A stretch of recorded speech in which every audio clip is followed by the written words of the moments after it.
আচ্ছা, এখন তোমার জানা লাগবে অমরা বিন্যাস। এখন তোমার এখান থেকে ভালো করে অমরা বিন্যাসটা জানা লাগবে। আচ্ছা, অমরা বিন্যাসটা কি?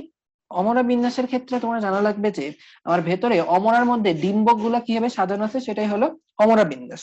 ওকে, অমরার মধ্যে ডিম্বক গুলা কিভাবে সাজানো আছে সেটাই কি বলতো আমাদের অমরা বিন্যাস। ওকে, এখন কখনো কখনো দেখা যায় যে অমরার মধ্যে কি আছে বলতো, ডিম্বক গুলো এরকম, যে এটা ধরো হচ্ছে আমাদের অমরা, এটার মধ্যে একটা মাত্র ডিম্বক, এই সাদা জিনিসগুলো হচ্ছে ডিম্বক। তাহলে বলতো ফুলের দেখবা গর্ভাশয়ের ভেতরে একটা ডিম্বক, একটা একদম সাইডে একটা মাত্র ডিম্বক লেগে আছে। এদেরকে আমরা কি বলে থাকি? মার্জিনাল বা এক প্রান্তীয়। কারণ কি দেখো একদম মার্জিনে বা সাইডে লেগে আছে। এখন পোলাপান তোমরা আমাকে বলো তো, তুমি যদি একটা শিম নাও, এই যে শীতকাল গেল, শিম গেলো, ধরো একটা শিম, শিমটা যদি তুমি কেটে ফেলো তাহলে তুমি এরকম দেখতে পাবা না? শিমটা যদি কেটে ফেলো তাহলে এরকম দেখতে পাবা না? সাইডে দুইটা খোলস, মাঝখানে এটার বিচি, এরকম দেখতে পাবা কিনা বলো? এরকম দেখতে পাবা কিনা? এরকম তুমি দেখতে পাবা। তাহলে এটা কি মাথায় থাকবে যে মার্জিনাল হইতেছে শিম বা মটর? মাথায় থাকবে কি এটা, যে মার্জিনাল শিম বা মটর? শিম বা মটর কি বলতো? মার্জিনাল। তুমি কাটলে এরকম দেখতে পাবা, তাহলে শিম বা মটর কি বলতো? মার্জিনাল। আচ্ছা, এখান থেকে তুমি আবার এভাবে মনে রাখতে পারো, এই যে একটু আগে কি বলে আসছিলাম, অসীম। যেখানেই তুমি শিম আর মটর পাবো এখানে অপরাজিতা থাকে। তাহলে অ থেকে কি বলতো? অপরাজিতা। সি থেকে কি বলতো? শিম। ম থেকে এসে কি বলতো? মটর। আর ম থেকে এসে কি বলতো? ম থেকে হলো আমাদের মার্জিনাল। ম থেকে এসে কি বলতো? মার্জিনাল। ওকে, আচ্ছা, এখান থেকে হয়ে গেল। তারপর তোমার এখান থেকে জানা লাগবে, এটা যদি তুমি পড়ে ফেলো, এরপর তোমার জানা লাগবে ফ্রি সেন্ট্রাল বা মুক্ত মধ্য। ফ্রি সেন্ট্রাল বা মুক্ত মধ্য। আচ্ছা, এখন তুমি দেখো এখানে ডিম্বকটা কোথায় ছিল বলতো? ডিম্বকটা কি একদম সাইডে লেগেছিল না? এখন তুমি এখানে দেখবা ফ্রি সেন্ট্রালে ডিম্বকটা একদম সেন্টারে থাকতেছে। দেখো এখান থেকে দেখো, এই যে দেখো ডিম্বক গুলো এটার সাথে সেন্টার থেকে লেগে আছে।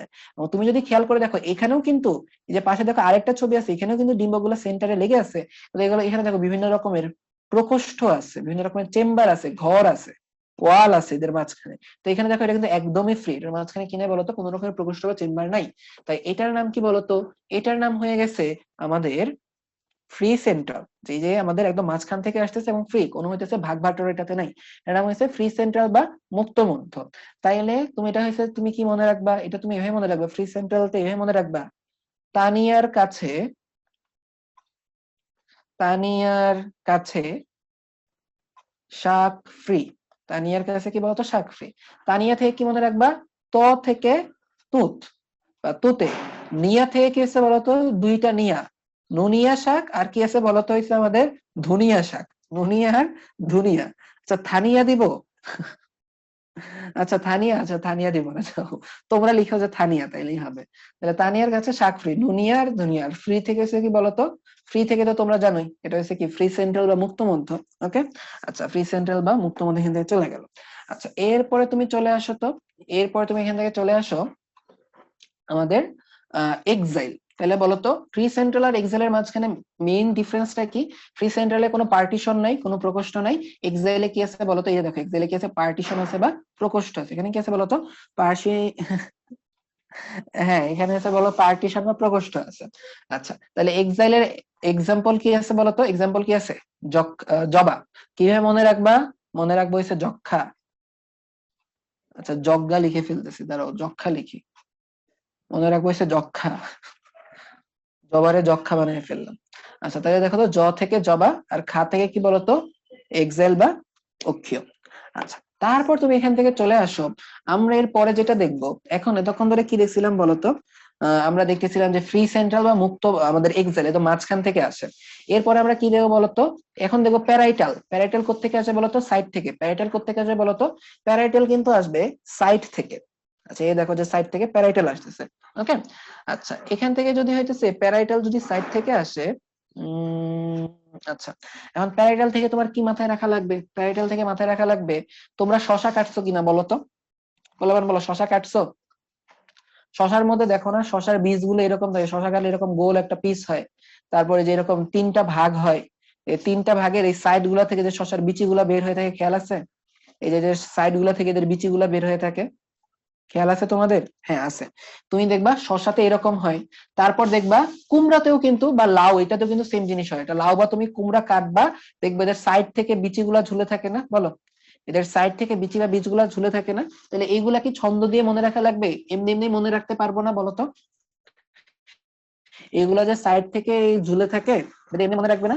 এমনি কিন্তু হচ্ছে আমরা মনে রাখতে পারবো। তাহলে দেখো তো প্যারাকেলের এক্সাম্পল কি, সরিষা, শসা, লাউ, কুমড়া। সরিষা, শসা, লাউ, কুমড়া। ওকে, আচ্ছা তারপর চলে আসো তোমরা, এখন আমরা দেখবো তাহলে দেখো মাঝখানেও আমরা পাইছি, সাইডেও আমরা পাইছি। এখন জানা লাগবে এখানে এরকম চেম্বার হবে, এখানে এরকম চেম্বার হবে এবং এই চেম্বার গুলো থেকে ঝুলে থাকবে। চেম্বার গুলো থেকে কি হবে বলতো, এই দেখো এরা হইতেছে ঝুলে থাকতেছে। এরা যদি এভাবে চেম্বার থেকে এভাবে ঝুলে থাকে, একদম সাইড থেকে ঝুলে থাকে, তো এটাকে বলা হয় কি বলতো, সুপারফিশিয়াল বা গাত্রীয়। এটা আমরা কি মনে রাখতে পারি, এটা আমরা মনে রাখতে পারি, আমি মনে রাখতাম এভাবে যে সুপার সাপ। তুমি দেখবা তোমার ফ্রেন্ড সার্কেলে মনে হবে অনেক বন্ধু, তোমার জানের বন্ধু, প্রাণের বন্ধু, কিন্তু কিছুদিন পরে গিয়ে কি দেখবে বলতো, এটা কি বলতো, একটা সাপ, ঠিক আছে, শুধুমাত্র সাপ না, এটা হচ্ছে সুপার ডুপার সাপ। তাহলে এখানে তুমি কি মনে রাখবা, সুপার সাপ। তালব্য থেকে কি বলতো, শালুক, শাপলা। আর প থেকে কি বলতো, প থেকে হলো আমাদের পদ্ম। আচ্ছা এমনি হয়ে গেল। তারপর দেখো আর বাকি আছে দুইটা, বেজাল বা এপিক্যাল। যদি একদম বেজাল বা নিচ থেকে যদি আমার এই অমরা বা আমাদের ডিম্বকটা বের হয়, এটার নাম কি যাবে বলতো, বেজাল। এটার নাম কি যাবে বলতো, বেজাল হয়ে যাবে। ওকে, আচ্ছা বেজালের এক্সাম্পল কি আছে দেখো তো, বেজালের এক্সাম্পল আছে সূর্যমুখী, ত্রিধারা, ধান, গাঁদা। আর যদি এটা চূড়া, চূড়াকে যেন ইংলিশে কি বলা হয়, চূড়াকে ইংলিশে বলা হয় অ্যাপেক্স। অ্যাপেক্স এর বাংলা কি জানো, অ্যাপেক্স থেকে যেন বাংলা না, অ্যাপেক্স এর কি শব্দটা আসে, এপিক্যাল নামক একটা শব্দ আসে। যেহেতু এটা চূড়া থেকে ঝুলে আসছে, এদের নাম কি যাবে বলতো, এপিক্যাল। এদের নাম কি হয়ে যাবে বলতো, এপিক্যাল। ওকে, আচ্ছা এই অরণি এগুলার চিত্র মনে থাকবে না, আমি তো এক্সপ্লেন করে করে গেলাম যে কোন জায়গা থেকে কি আছে এবং টার্মের সাথে রিলেট করে করে গেছি। কয়েকবার হইতেছে দেখবা, আঁকার চেষ্টা করবা, তাইলেই মনে থাকবে।